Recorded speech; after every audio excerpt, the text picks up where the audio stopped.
Jumpa lagi Sobat Belajar Bareng. Bagaimana kabar kalian? Semoga selalu dalam keadaan sehat. Tahukah kamu, kalau sejarah perbankan ternyata bermula sejak tahun 2000 sebelum Masehi. Namun, awalnya konsep bank masih sebatas kumpulan pedagang yang memberikan pinjaman biji-bijian pada para petani. Sejarah perbankan dunia. Pada tahun 1472, Magistrasi Republik Cina menjadikan Medici jadi lembaga pemberi bantuan untuk mereka yang kurang mampu. Medici kemudian berganti nama jadi Montepio yang serupa dengan agensi gadai di zaman sekarang. Bank ini terus berkembang pesat termasuk pada saat reformasi tahun 1624. Alih-alih terdampak, bank ini justru semakin progresif dan terus melebarkan sayapnya hingga pelosok Italia.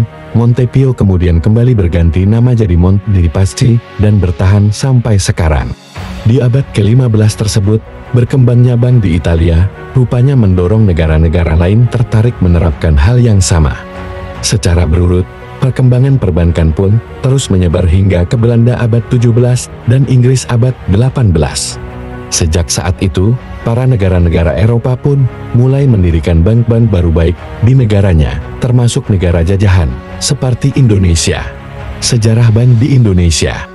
Masuknya perbankan ke Indonesia gak bisa lepas dari peran Belanda. Namun, tahukah kamu bank mana yang pertama kali berdiri di Indonesia? Pasti banyak yang mengira kalau bank pertama yang didirikan Belanda di Nusantara adalah Bank Indonesia atau yang dahulu disebut Dijavasche Bank.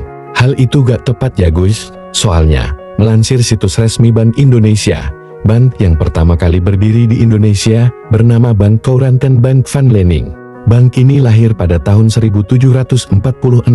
Di tahun tersebut, pemerintah kolonial Hindia Belanda bahkan belum terbentuk.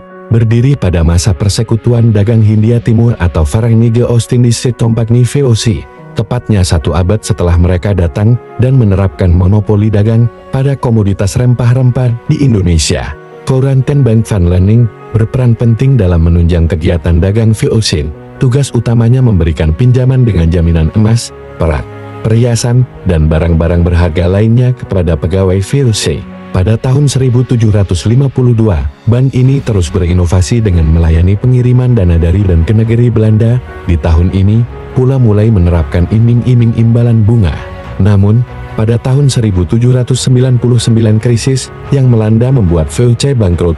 Wilayah koloni VOC kemudian berpindah tangan ke Hindia Belanda dan terpaksa menutup bank ini pada tahun 1818. Sedekah kemudian, lahirlah Dijavasche Bank, yang akhirnya menjadi cikal bakal Bank Indonesia seperti yang kita kenal sekarang.